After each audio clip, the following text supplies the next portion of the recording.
Alright, so I read online that you could hold all your buttons to reset your remote. We tried that with this Samsung remote. My kids are pretty hard on the remote. This is for a 65-inch Samsung flat screen TV. And we tried the button trick, we took the batteries out, we tried all those things. But I got it to work, but you have to have a little bit of patience and a little know-how with a solder gun. So take your back off, pop your batteries out. This is for all of you that tried everything else and are willing to come out to the bench and pry this thing open. It takes 2 seconds. Just get a flathead screwdriver, a tiny one, and then along the seam here,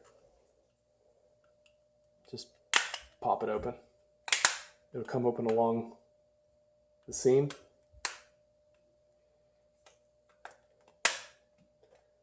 Gotta be gentle with it so it don't scratch up too bad, but my kids have already messed it up, so I don't care.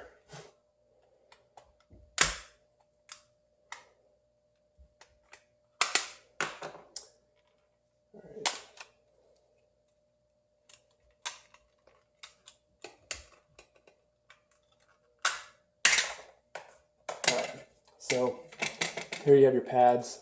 There's your pad board. And this remote's fairly new. We bought the TV a year ago. It's still in a warranty, but we wanted to get it to work tonight, so I wanted to try to take a shot at fixing it.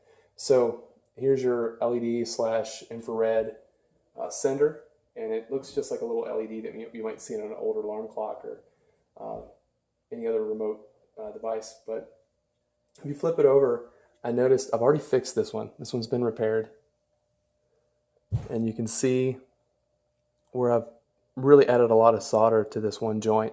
But what has happened over time is this thing starts to wiggle and it bangs inside the casing on this side as it sits in this little recess. And as it moves around, Samsung used really thin PCB board traces. And so these traces will break off. They'll just break off like a fingernail. So there's nothing to solder to. So what you got to do is take an X-Acto knife, scrape back some of the trace higher up on the board. Just keep scraping until you get some copper in there. You'll see some copper come, kind of look like that. But you can bring it back up this way a little bit because this contact's a lot lower. You can see this one's a little higher. So I just went above the contact, scraped off some copper, got my old school 100-watt Radio Shack soldering iron and got it nice and hot. And then I just had my wife hold the solder and add it so that I could get a good bead. So just basic solder and solder gun is all I needed, and a screwdriver.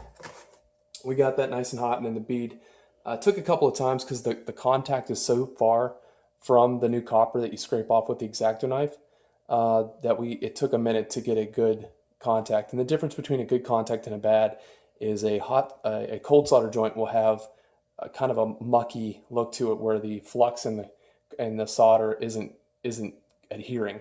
And if it does adhere, you'll get this nice round shiny joint to the contact. And you'll see that it doesn't move around. It moves around a little bit, but I think that's because the leads on these things are so thin.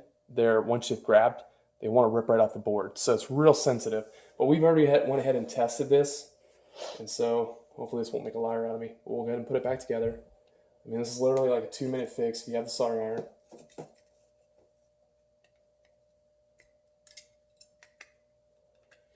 These remotes are going from anywhere from like $10 to $12 on eBay and Amazon. And I went ahead and bought another one because I figure my kids are going to break this thing anyway. But I was, if you want to save $10, $12, that's all it takes. And I'll show you how it works. Put the batteries back in, and the cool thing is that infrared, even though it's not visible to the naked eye, our phones should pick it up.